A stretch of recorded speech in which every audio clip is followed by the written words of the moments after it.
Assalamualaikum warahmatullahi wabarakatuh.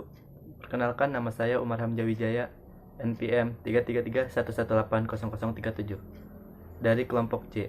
Saya di sini akan menjelaskan materi tentang misalignment dan alignment.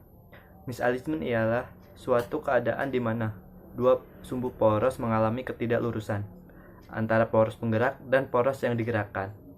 Hal itu terjadi akibat adanya faktor-faktor, yaitu faktor internal seperti tekanan atau kecepatan cairan di dalam pipa, medan listrik motor atau generator, dan perubahan suhu akibat yang panas terjadi.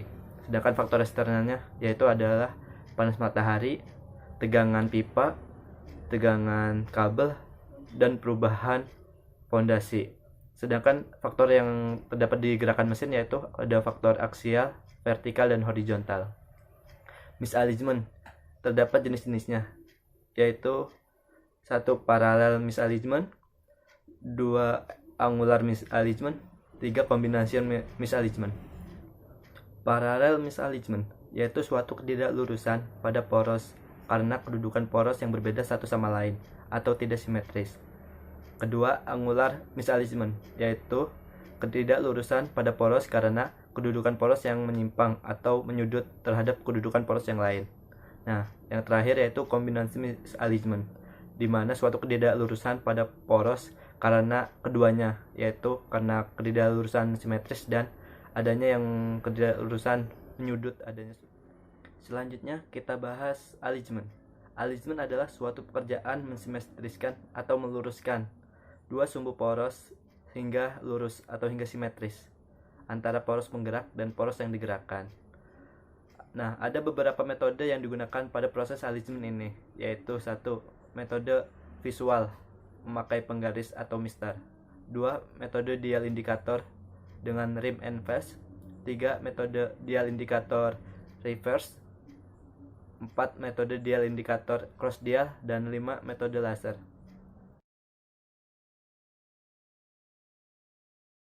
Selanjutnya di sini saya akan menjelaskan video tentang proses alignment. Nah, di video kali ini kita lihat ada seorang teknisi yang sedang memasang kopling di poros sesuai diameternya, lalu menempatkan spider dan ditempatkan di bagian tengah antara kopling pompa sama kopling motor. Nah, lalu pasang baut pompa motor dengan benar. Kita lihat apakah bautnya ada yang nggak kencang. Nah, lalu kita ukur apakah simetris atau tidak. Jika tidak simetris, maka tambahkan ganjalan.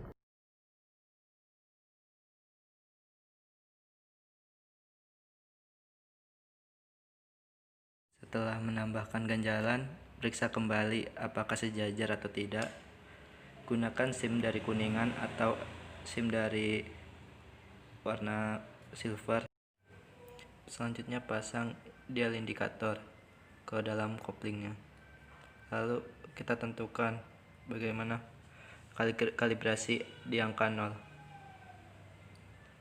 Mengkalibrasi angka 0. Nah, setelah mengkalibrasi angka 0, baru kita lakukan pencatatan pembacaan aksial dan radial dengan cara memutar dari arah jam 12 sampai arah jam 6. Setelah itu kita periksa angkanya dan ternyata 0,05, maka lakukan tambahan ganjalan. Setelahnya kencangkan baut-baut yang ada pada base plate. Lanjut kita baca lagi apakah masih di angka 0 apa belum.